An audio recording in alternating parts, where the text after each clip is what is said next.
NPTE StudyCast.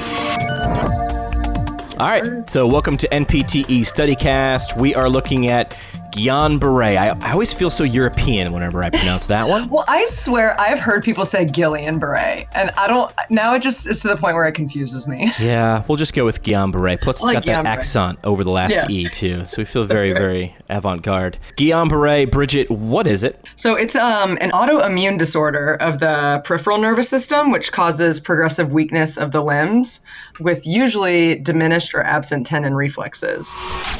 Signs and symptoms. Some of the cardinal signs for GBS is that it has progressive symmetrical weakness of the limbs and face. So the lower extremities are usually more involved or weaker than the upper extremities, which are more involved or weaker than the facial muscles. Is this one of those where it goes distal to proximal or one of those? Yes. Yeah, yes, sir. Yep. And then there are also some paresthesias in the hands and feet in that kind of glove and stocking distribution, which is pretty typical of GBS. Sometimes there's some back pain, like I said before, the diminished or absent reflexes.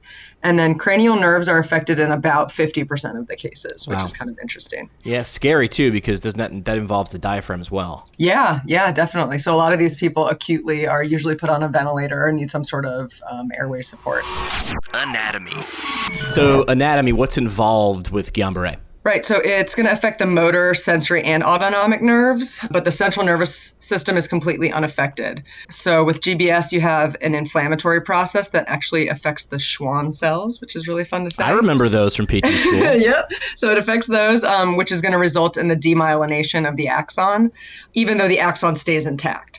So remyelination can occur pretty rapidly, assuming that a person is treated pretty quickly. In some cases, there is axonal damage. It results in that Wallerian degeneration, which causes a slower recovery. Like we kind of talked about before, GBS usually follows kind of a non-specific viral syndrome. So sometimes a respiratory infection or gastroenteritis can be kind of the precipitating issue that then causes GBS. It can also be associated with viral infections, bacterial infections, recent surgery, lymphoma, lupus, and AIDS can all be kind of things that are associated with GBS when you're looking at somebody's past medical history.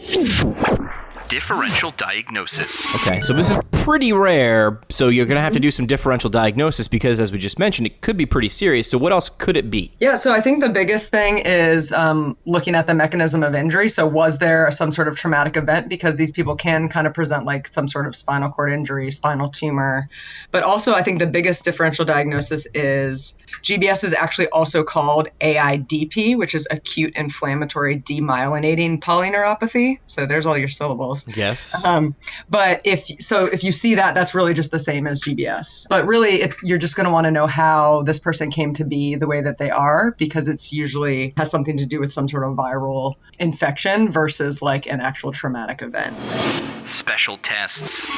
How do you prove it or disprove it? Special tests? How do you lock down if it actually is Guillain Barre? Like I kind of described before, the clinical presentation is really helpful because there's a lot of specific parts of how somebody's going to present clinically that's going to clue you into GBS. But also they can do a spinal tap, an EMG, or nerve conduction studies, and that's where they'd be seeing that progressive symmetrical weakness, distally to proximally. Treatment examples. Now, what does a PT do about it when you know you have a patient that has Guillain Barre? It kind of depends on what setting you're working in, but early on, medical management is going to be in the ICU. Like I said before, they could be possibly on a ventilator, and they're going to be receiving what are known as disease-modifying treatments or immune modulating. So what a person is going to receive if they have GBS is either a plasma exchange or IVIG, so intravenous immunoglobulin. So both of them shorten the course and severity of GBS and apparently are equally effective, but they should not be combined. So somebody shouldn't be getting both of these treatments. From what I understand, IVIG is preferred because it's easier to administer just through an IV, and it's associated with fewer complications. Here's your example question. Now, what are we going to look like on the NPTE with Guillain Barre? A lot of it is going to be focused on the PT management. So we kind of just talked a little bit about medical management and acutely, but PTs really want to consider overwork weakness, which in this population can peak from days 1 to 5 post-activity.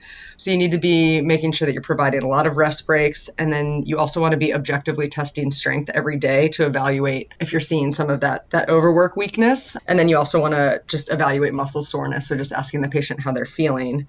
Also, aerobic training is important, but you want to monitor their vitals because dysautonomia can be common in this population. And then the big thing that the MPT is probably going to ask is that you want to train fast twitch muscle fibers first, and you want to avoid intense eccentric contractions. So you want to do a lot of multi-joint exercises to reinforce synergies, focus on prime movers and stabilizers. You want to train muscles that are outside those kind of cardinal planes of movement to encourage functional movements. Got it. That's good. Guillain Barre or Guillain Barre, however you want to say it, you've got it covered on the NPTE now. That's right. NPTE StudyCast. Brewed by the PT Pintcast.